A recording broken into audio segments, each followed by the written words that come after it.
This is such an important lesson. And I think it goes back to spending wisely. And that is that money grows when you give it a job. When you invest it, when you make it work for you, when you buy things that help with your business, that help you grow, when you put it in your little piggy bank that has interest in your bank account, that has a little, if you have a little kiddie account, money grows when you give it a job. And sometimes that job might be to make someone else happy. But as soon as you say, this pot of it means nothing, it has no value. If you pile it in a little room and you sit and you look at it every day and go, oh, there's my money. Oh, I love my money. As soon as you give it a job, as soon as you give it a calling, money grows, friendships grow, connections grow, ideas come, people work with you, people want to be friends with you. When you help them, when you leverage money to do other things, brilliant things, try new things, go on adventures, money grows when you give it a job. That's awesome. Well, I want to I just want to keep going from there into the Chantre show, because welcome back, everyone. If you don't mind, Rachel, because that was such a great answer that I want to just have that as the kickoff point for the podcast, because that's such a powerful thing. I was just like, money grows when you give it a job. Wow. First of all, can you tell people who you are? Dive into the podcast now, who you are, and a little bit about what you do, because I want to circle back on that. That you had 2 gems in there that I was like, wow, I am going to have to use these for the podcast as well. Who are you? And tell everyone a little bit about what you do. Hi, Sean. Thank you so much for having me here. My name is Rachel Onamusi. I am the founder, CEO of VN Sync, which is a tripartite agency. We deal with PR, media, and communications, as well as digital technology. So we work on web as well as mobile applications, designs, and development. I'm also the co-founder of 10x Thrive, which is an organization that was created to help people in practical ways to become unstuck, to have personal development, and to live their best lives. That's what I'm interested in, but I'm interested in, in a very practical, here's a blueprint, go forth and do it manner. Yes. So that's who I am, and that's what I do. Thanks for having me. I love it. I love that too, because I like what you're talking about, things being practical, because sometimes I'll put together a list, or I'll brainstorm with AI and ChatGPT. It's like, give me an idea about how I could do this or that. And then I sit there and I think about, and it just is this elaborate thing. Like, here's how to grow to $100 million business. And I'm like, what can I do today? Like, at the end of the day, that's the most important thing, and it might be that I have 10 edits for a video that I need to get done. It might be that I need to book 5 podcast guests. It might be that I need to send 3 emails. Like, those might be the things that were the foundational things that get me to that next step. And I think so often people forget that. We focus out there, and there was a point in time where, whether you want to talk about, Cristiano Ronaldo or Lionel Messi or Michael Jordan or anyone else, that they were just a kid who walked onto the playground. And there was a day that was the first day Michael Jordan picked up a basketball. Like, we don't think about that, the first day Lionel Messi walked onto a football pitch, there was a first day, but we always focus on where they're at, but we don't sit there. Yeah. Yes, we don't think about that, the distance and the time and energy they put in. So one of my favorite sayings, and I can't believe this came up this quickly in the podcast, is, how do you eat an elephant? Chunk by chunk. If you think about a whole elephant, you get intimidated, you get overwhelmed, and you go, do you know what? No, I can't do this. This is too hard. This is a lot. just start with a bite. If you're Yes. thinking about a whole staircase, just concentrate on the stair right in front of you right now. That's all you Yes. need to think about. I think for better or for worse, COVID threw us all a curveball. And this was when I started my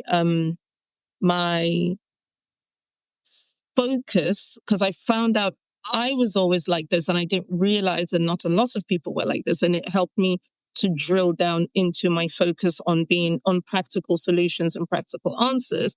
When COVID started, I remember that the general consensus was very much survival, right? Stay alive. Yeah. If you can make it through today, you've done a lot more that, it threw us into emotional spirals that a lot of people hadn't prepared for and did not know how to manage.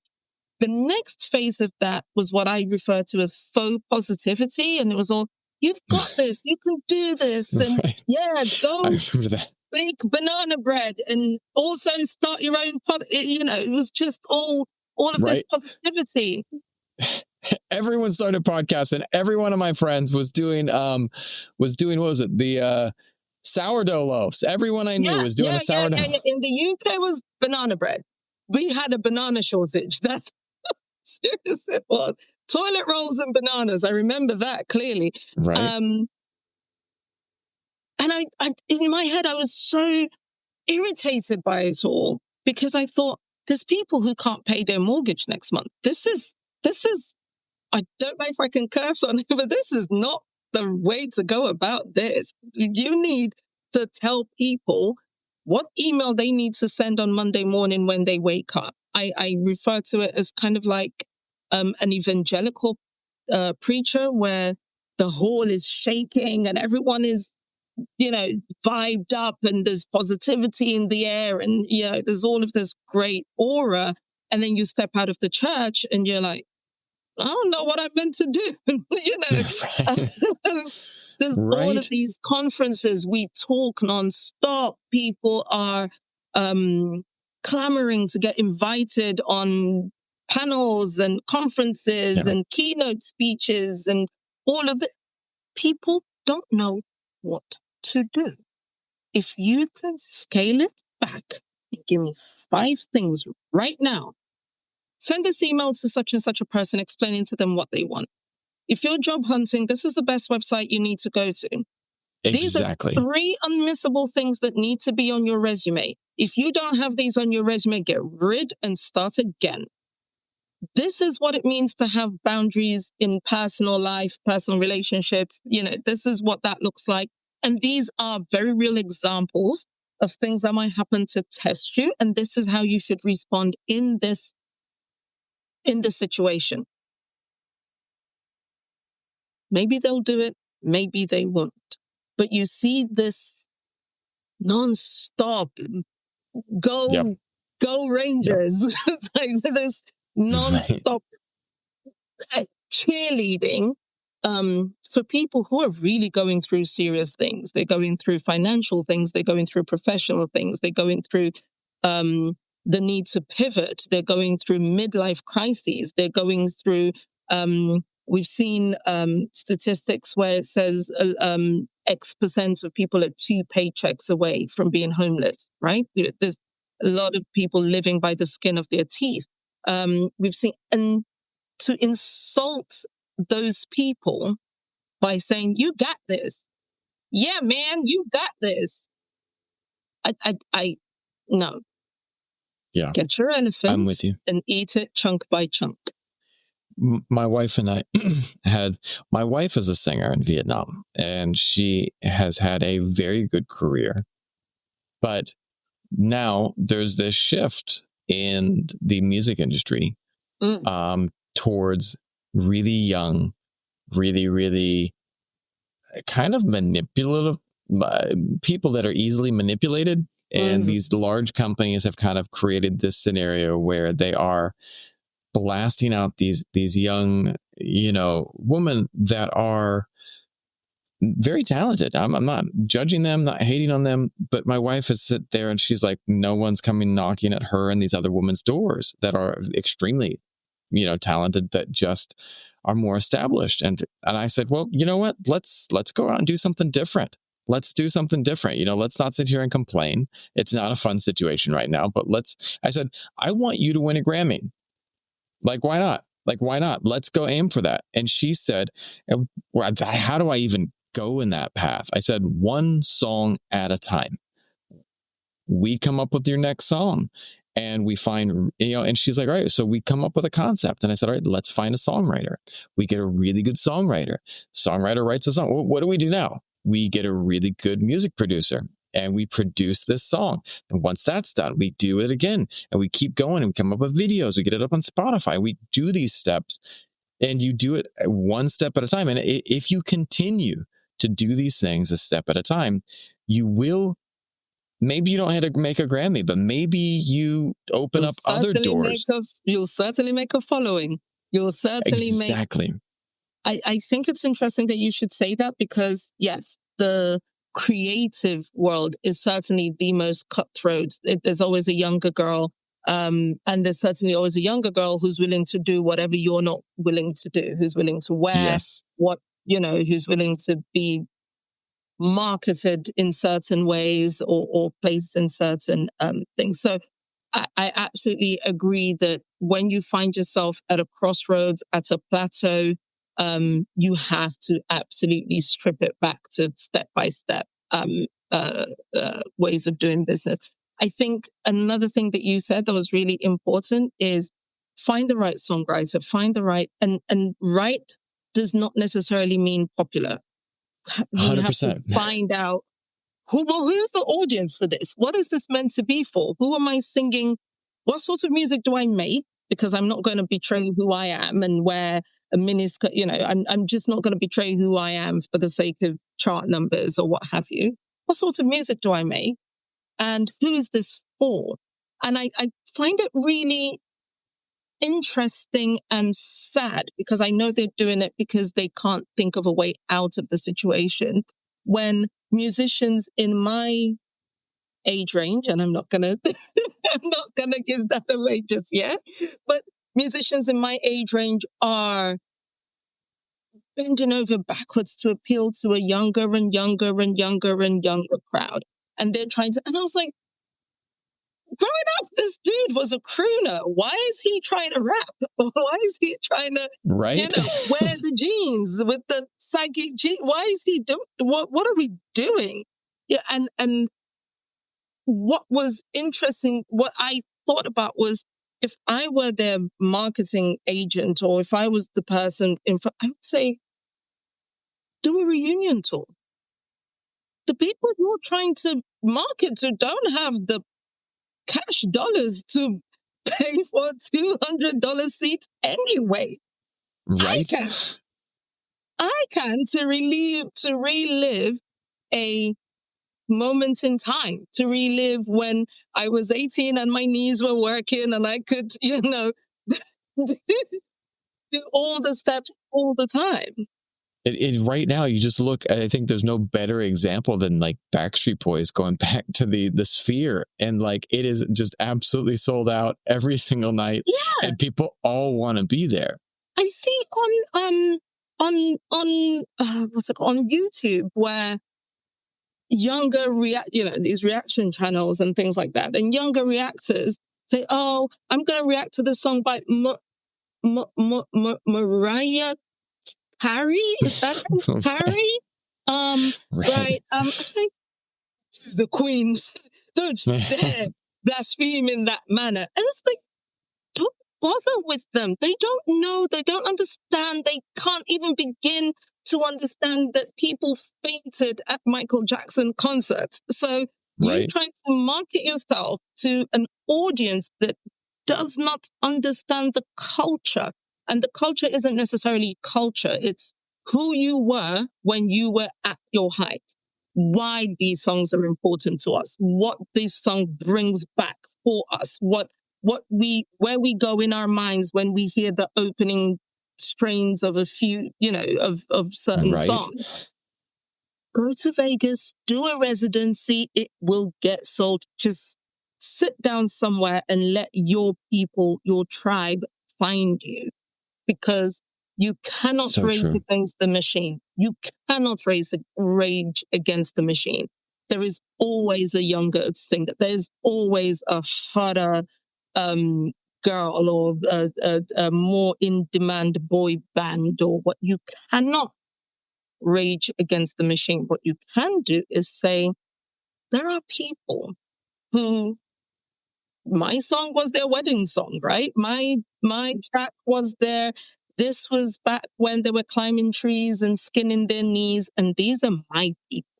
And I need to find them. They need to know I'm still here. I'm still singing, and I'll be at such and such a club Tuesday the 17th, and I'll be there from 6:30 to 8:30, bringing you the jams of your youth and all of that.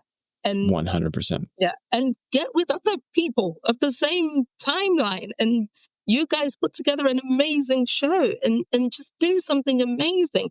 Leave these big labels. They think everybody wants fast food. We consume music at this rate. We consume. No, there are people who this craft is really important to them. So I think you told your wife absolutely the right thing. Get the perfect songwriter, get the right person, get into the right audience, speak to the right tribe. All of these things matter, because for the people that it resonates with, they will pay. They'll come out. They'll come out and listen to her. I'm sure she sings beautiful. They'll come out. Yes. Well, it ties into one of the topics that I had seen when I did my research on you. You'd spoken about money and identity, and and we're dancing around this topic, but it's like, especially for my wife and everyone. But it was this self-worth and identify influencing the way she earns, she negotiates, and she grows her value, her and it's interesting because we all the other day, I had an absolutely fabulous experience. So my wife performed at a great show, and where was it? She went on stage it was a Broadway show, and it was with one of our great friends, Tony, who is a drag queen named Honey Gluttony. And so it was so much fun, and it was this great, fun show. And I surprised my wife by going in drag. It was absolutely a blast, hilarious. We did the whole makeup transition. So I got to and what we talked about was, like, I get to see for one day, just for one day, what it's like to have to go through what she goes through every single performance.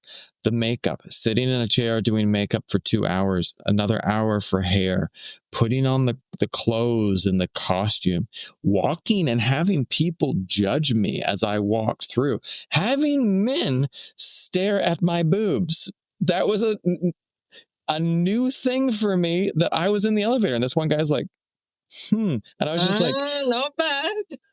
well, hello. Didn't expect that to happen. But it was just like all of this stuff that I was just like, and as I dealt with that, in that, it was very interesting, this identity, this self-worth tied up in how we earn, how we do these things. And when the shows start to slow down for a singer, when the jobs start to come less often for someone, we don't sit there and go, yeah, that just is a normal ebb and flow. We go, what's wrong with me? What have I done wrong? And it's nothing with you. But I'd love your take on that. I think you've taken this to a very interesting dimension, because when I was initially thinking about identity with women and things like that, I was thinking about how you are raised with money, how it affects the way you deal with money and the way you think of money, the way you save, the way you spend, all of the things that you and the ways that you navigate your financial status. But you've also hit on something about what happens when the phone stops ringing, and how we tell people that you are an entity separate from your job or whatever, but we're not. We're intrinsically tied to performance. And I don't mean performance like stage performance. I mean performance like this money as we discussed with Ailani, is validation of my work. This is, I Yes. give great performances and so they pay me. So if they stop paying me, am I less of a person? Yes. Has my worth diminished because the money has diminished? Because yes, a good day's wage in response for a good day's work. That's how we say it, right? And I absolutely think that not enough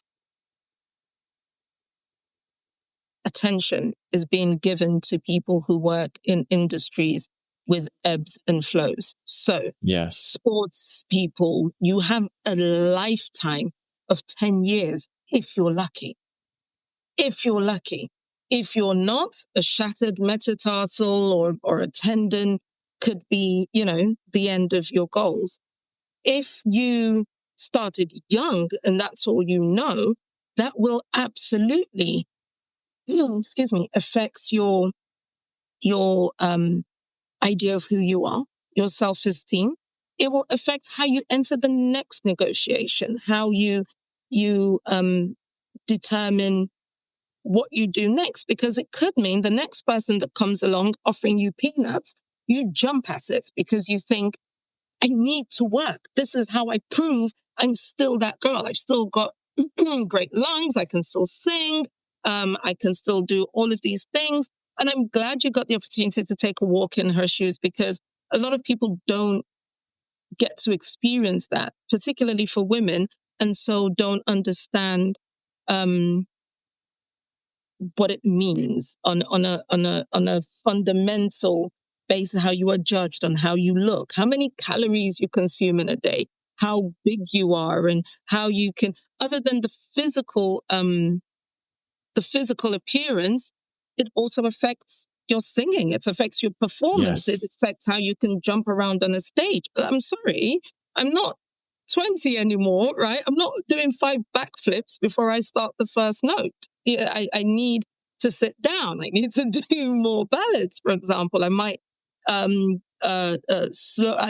do sets where maybe the backing dancers take more of the physicality, whereas I concentrate on the notes and things like that. So all of these things matter. And at some point, you need to recenter and think about, and I think we all have moments like these in our lives, milestones. One of them is empty nest syndrome. Who am I Yeah. when I'm not a mother? Who am I when I'm not a singer? Who am I when the phone stops ringing? Who am I when I'm no longer married? If you go through a divorce, for example, who am I when I'm not this person's husband or I'm not this person's wife? I've spent so much of my life giving, pouring into this pot, into this thing, that I don't know who I am outside of this label. And I think that requires a lot of introspection. Sometimes the introspection is not necessarily chasing it. So it might not be, I don't care what the industry says, I'm going to be singing until I'm 80. The introspection might just be, I want to walk away from this and I want to do something else. I've given the world 1 album, 2 albums, 5 albums. I've performed at some of the best stages and some of the best, and now it's time for a new chapter. In much the same way that you would, but that requires a mentality and a mindset of somebody who is Yes. always searching and always thinking about how to be their best self in the now. So to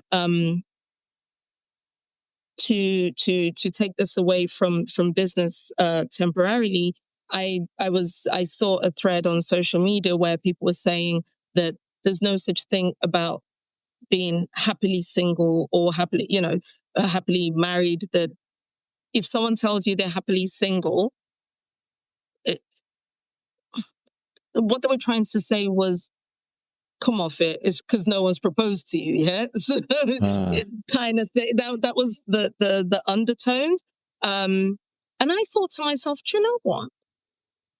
Imagine if you didn't have the self-esteem to deal with that.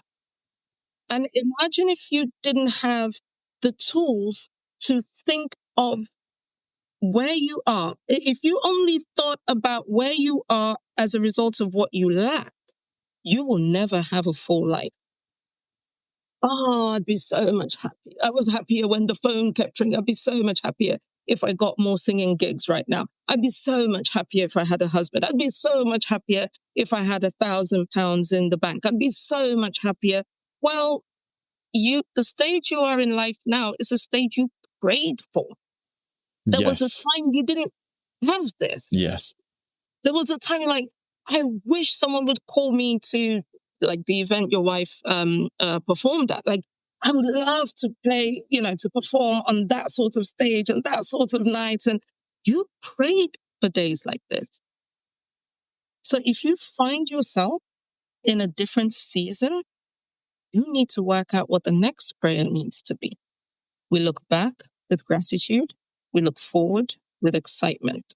What can I do differently? Can still sing, I've gotten a fantastic network where now people call my name first when they think of certain performances or when they think, but you know what? I've always thought about pottery. I've always thought there's this great meme about, and now his name has gone, Morgan Freeman, that he was born old, and it's Right. true. I've never seen him. I've never seen a young Morgan Freeman. The earliest movies of Morgan Freeman, he already had gray hair. And I was just thinking, imagine doing that. Imagine the best years of your life or the last 30 years of your life. Imagine doing that. Yeah. I love that we shifted and slid into mindset because it is so powerful and so true. If you are looking at the world as not good enough, as your situation as not, I'm not strong enough, I'm not this. The other day, I started going back to, I wasn't happy with my wellness space. I wanted to be in a different space. And I'm not saying with my fitness or that, I just say where I was at.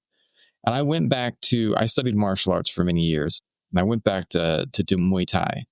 And I knew that there was 0%, maybe not zero, but very small percent chance that I could keep up with the regular class. And, because I am older now and my joints don't feel the same way as they did when I was 20. And yet I said, all right, I am going to go. And I printed out a small workout and I went in and I paid for and I was like, do you guys mind if I come to the gym? My daughter's taking the kids class and I do where I can work out. And the gym owner is a friend of mine. He's like, please do. So I went in the first month, I was just like worn out after a short period of time. And I kept getting further. I kept going further. And it goes back to that. I knew that the seed was inside me for whatever it was that I wanted to grow into. The seed is there for positivity. The seed is there for excellence. The seed is there for suffering. The seed is there for misery. But it's which seeds that you want to water, and I think that that's the mindset thing, because there is lack in the world. There is this in the world. But when you focus on those things, you are watering that seed. And it doesn't mean that you have to be like this. Yep, it will grow. I tell my wife, my wife is like, if you ever saw Deadpool 2, Domino, the character of Domino, that is my wife. But when she's in that state of focusing on the positive, when she's singing, but when she gets into this negative space, it just draws in all of this stuff. And I'm not putting it on her, but your mindset. There was a great book by Eric Barker called Barking Up the Wrong Tree. Phenomenal book. And one of the things is they scientifically found that people who thought they were more lucky were more lucky. And like, yeah, well, how does that work? How do scientists find that? Well, because people who think they're lucky are going to go out and try more. They take more chances. They're like, hey, I'm lucky, so I'm going to go out and talk to 25 people. When I talk to people about how I've grown multiple successful podcasts. Sorry to interrupt you. They go out and talk to more people and consider 2 signups a great success. Like, Yeah. Yes. Someone else was out there Yes. talking to people and no one said yes. I got out there and 2 of them said yes immediately. Whereas for the people who don't think they're lucky, they go, I only got 2 signups. So it's Yes. that whole thing. Exactly. Because I've grown my podcast to this point because I asked a lot of people, and I have had hundreds of people ghost me. I have had hundreds of people just say, yeah, I'd like to come on, and never come on. And I've had a handful of people, not a handful, but like I've had a smaller number of people come on. And those people have been amazing. But my friend's like, how do you get guests, Sean? And I say, I ask a lot of people. And he's like, and who comes on? I said, the ones that are supposed to. The ones that are really supposed to be there come. And you just have to keep going. And if someone doesn't show up, it's okay. Keep going, keep trying. Brilliant answer. Yeah, I think so. First of all, I absolutely think that youth is a Western concept. Eastern world reveres age, reveres wisdom, reveres, when people talk about, I wish you were back in your 20s. The only thing I miss from my 20s is the energy. I am wiser. I'm Right. kinder. I'm 100%. more aware. I have great friends. I have, I was chatting to a girlfriend the other day and she hit me up to borrow a significant amount of money. And I was like, do you remember when we were talking about, could I have $5 till payday? Like, Yeah. just look at this, right? Look at the amount we're able to transfer back and forth, and look at the capacity to do that. Yes. The only thing I miss is the energy. Older is better. It comes with its own gifts. And if we keep looking backwards in regrets, in what might have been or what you're just not going to get anywhere. You have to shift the mindset to where you are now, because I guarantee you in another 20 years, you're going to miss where you are now. So live with this here now and deal with this. Change your mindset to, it's a good life. It's a good Yes. life. It could be a heck of a lot worse. Change your mindset to, it's a good life and I can do things. I can do better things. What in the world would make you at 20 send an email to a CEO and say, come be on my podcast? I wouldn't. I would be terrified. I wouldn't have. I Absolutely. didn't. The only thing that could possibly make you think about doing it would just be youthful exuberance and audacity. Yes. Today, you can do it because of the feathers in your quiver. You'd be like, listen, I'm not being funny. I'm no small fry either. I'm Sean Trace. I've had years of experience in this field. I know what I'm talking about. I think this is a great podcast. Why? The numbers speak for itself. This is how many listeners. This is some of the really tough topics we're dealing with. This is what we do. This is the kind of audience you're likely to reach. I think this would be a great fit for your personal brand. That's why you can do it 100%. now. Yep. It's not based on childish bravado or what. It's based on, you've done the work. You've put in the Yes. work. You've put in the work. You've made a bit of a name for yourself. And these are the things that lead us into new spaces. So with regards to the people who let the darkness unfold them and think about things not being as great as they have been or could be, I would say, first of all, it's important that they have people like you, that they have rays of sunshine and people that help them come out of that. Because one of the things I've noticed about people who are, should I say, maybe more pessimistic is they don't mean it. They're No, not they trying don't. to be Debbie Downers. They're not trying No. to be difficult. They're not trying to see things like just constantly be the person who sucks the air out of the room. That's just how they view life. That's the way, those are the lenses they've been given. Yes. So we help them with rosier lenses. We help them smell the flowers. We help them,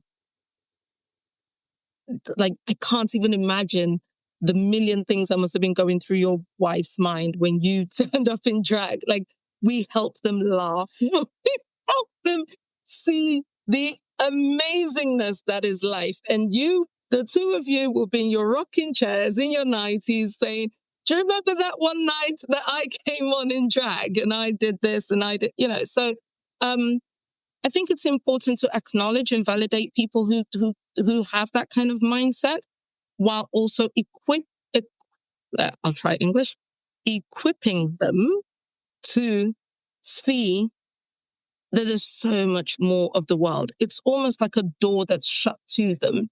It's a door so when I say they don't mean it, the door isn't open to them.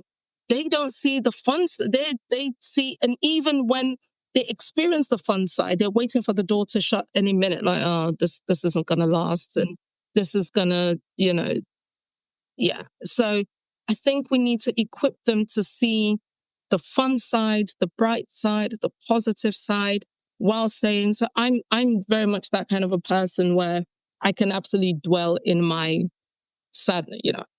If it's not good, I'm not, again, with the faux positivity. If it's not good, I'm not going to be out here saying, life is brilliant and all of this kind of.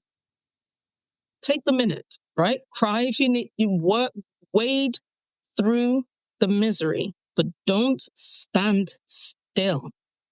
Wade through it, work through it, come out at the other side. It's a new day. What are we going to do? Who are we going to email? Who are we going to call? Because I still need a job. Right?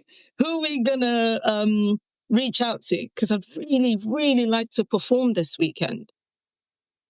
Who are we going to partner with? And maybe if I can't have headline, I can have supporting. Who am I? Yeah, I've had my little cry. I've had my little moment.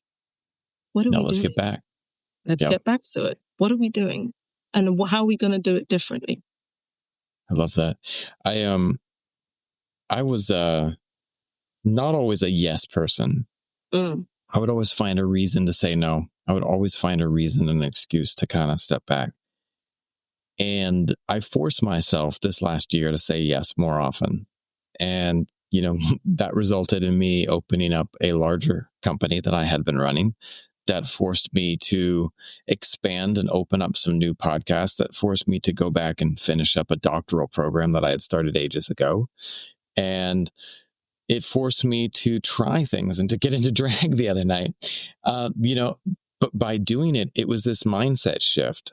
And I think that what I would recommend for people that are in business, that are in trying to get a better life or trying to do anything is to look at your own mindsets. What are the mindsets that are holding you back?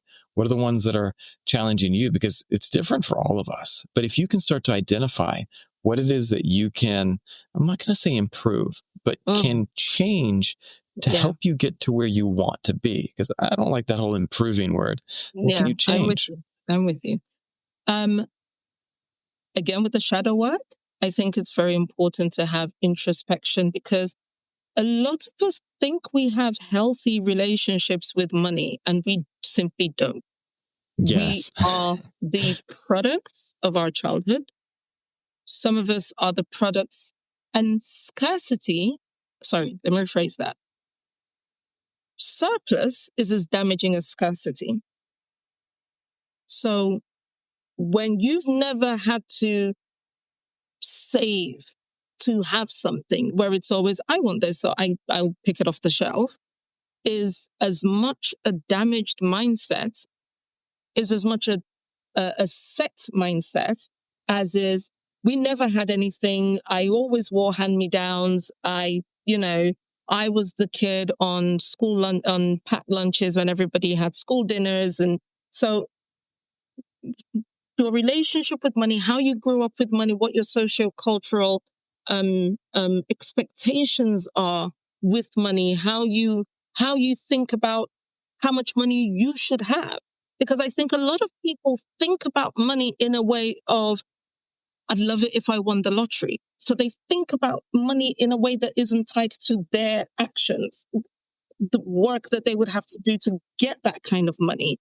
They don't think about, I would have to run a business with 600 right. people and I'd have to be responsible for if I wanted to be a Jeff Bezos, Jesus, I would have to be up at 4 a.m. because there's 20 different departments that make up Amazon. A lot of them don't see each other. Really funny you say this, but I have a friend who I spoke to, and he works for Google and had no idea what SEO was.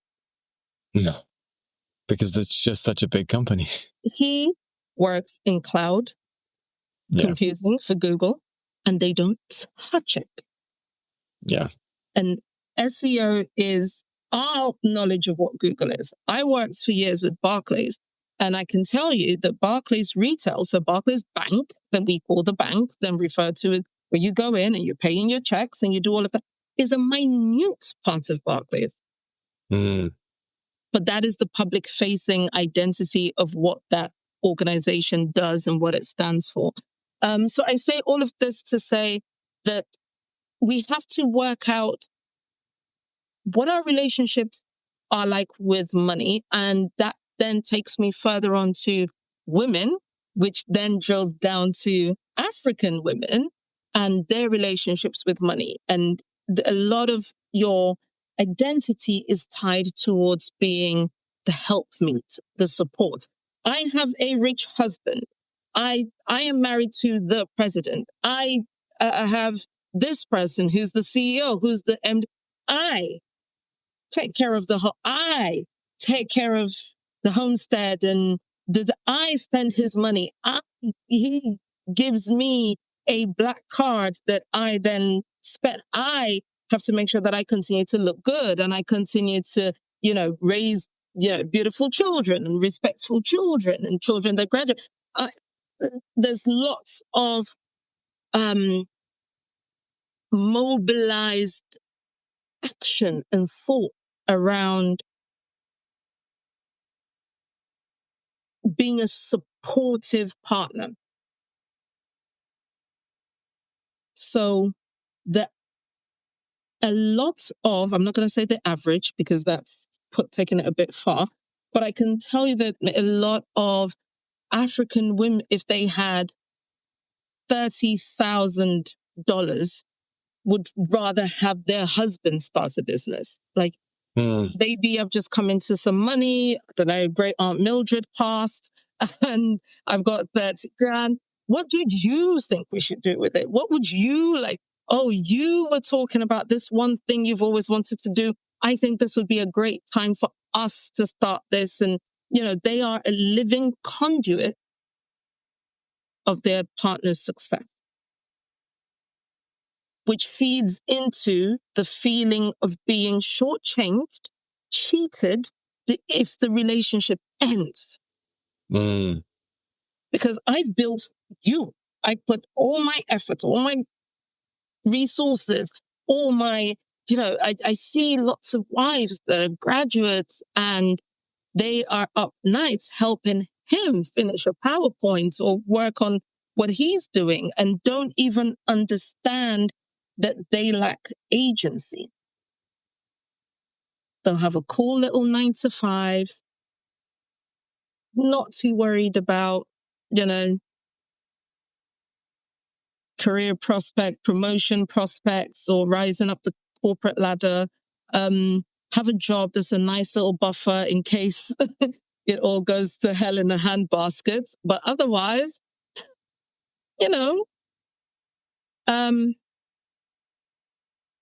how do you think about money? How do you think about yourself and where you should be with money? How much money should you have? How big a person do you really want to be? Because we talk about the Michael Jordans but a lot of us don't want to be that person.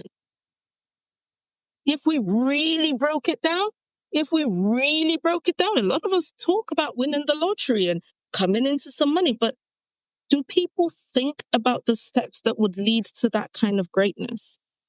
I take on board that Bezos, did not exactly go from grass to grace. He was born into an already wealthy family. He's not by any means a Cinderella story, scratching around in the back room with mice on the floor. But there are plenty of trust fund babies that didn't do what he's done. Yep. Same with Zuckerberg. Same with any name if you want to say, oh yeah, they had everything handed to them. Yeah, so did lots of people who didn't do anything with it. There was someone the other day that was, what was it? The Larry Ellison, the guy from Oracle, and he was talking about how everyone was hating on Elon, and he's like, and whether you like Elon's personal statements or not, he's like, you guys want me to sit there and hate on this person who is landing spaceships on drone ships in the middle of the ocean. He's like, are you landing spaceships on drone ships in the middle of the ocean? Right. He's like, you can think whatever you want about a person, but like the reality is this is amazing. And this person is guiding this. And that is something to be said. And it comes down to mindset. Can you believe that you can accomplish something? Can you believe with absolute certainty? When I told my wife and I told her producer, my goal is to win an Emmy. Or a Grammy, not Emmy, a Grammy. I want to win a Grammy, and I want to win a Grammy in the next couple of years. And you know what happened? People laughed. And I'm like, I'm going to pull up this episode in a couple of years when we get on that stage and I'm standing there with her.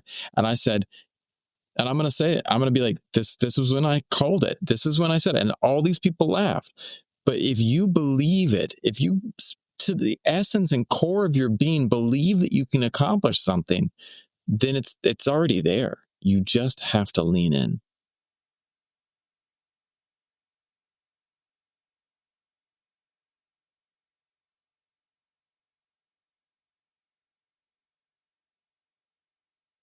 Included. We could all be better. We could all be greater. We could all have a piece of the pie and we're all doing a little bit, we're talking about 20-year-old Sean versus Sean today. We're all much farther along the line than we used to be. But that's not to say we're where we could be. And are we ready to do the work? And I'm not even talking about the grunt work, the actual tasks. I'm talking about the emotion, the psychological work to shift the barriers in the way. And a lot of the times we are in our own way. We are our own enemies. We talk ourselves out of things a lot. I love that you've said that this has been a year of yes. We talk ourselves out of things. We second guess ourselves before we've ever gotten to the hurdle. Like, yes, why would you at least get to the war front before you decide it's going to be horrible and it's going to be deadly and it's going to be so? Yeah. I think mindsets matter. I think shifting mindsets. I think and I think one of the things about mindset that makes it so difficult to change is that it can be pervasive. It's difficult to change your mindset if the mum who gave you that mindset is still alive and is still saying to you, why are you buying, full brand washing up liquid? Store brand is just fine. Why are you buying, why have you spent $300 on this why have you upgraded that flight ticket when you could have gone on economy? It's the same flight and you're going to get to Vietnam at the same time. Why have you paid this much extra to fly business and all of that? So sometimes you have thoughts that your mindset isn't the right mindset or your mindset is holding you back. And all of the people that helped to build that mindset, they're still around you. They're refusing to let you crawl out of the morass. They want you, crabs in a barrel, all in there. They're refusing to let you be different. Yeah. Well, thank you so much for coming on. It's been an honor to have you, and I really appreciate any last things that where can people find you and find out more about you? So I am on all social media at Rachel Onamusi. It's just my first name and last name together. And I think I mentioned this to you, Sean, but I might be having you come on my podcast soon if I ever get started. So again, with the mindset, I'm going to guest house of my own way and work on something that I've been thinking about for a very long time, which is practical tips to get you moving, be that career, professional, entrepreneurship, personal life, and all that good stuff. So yeah,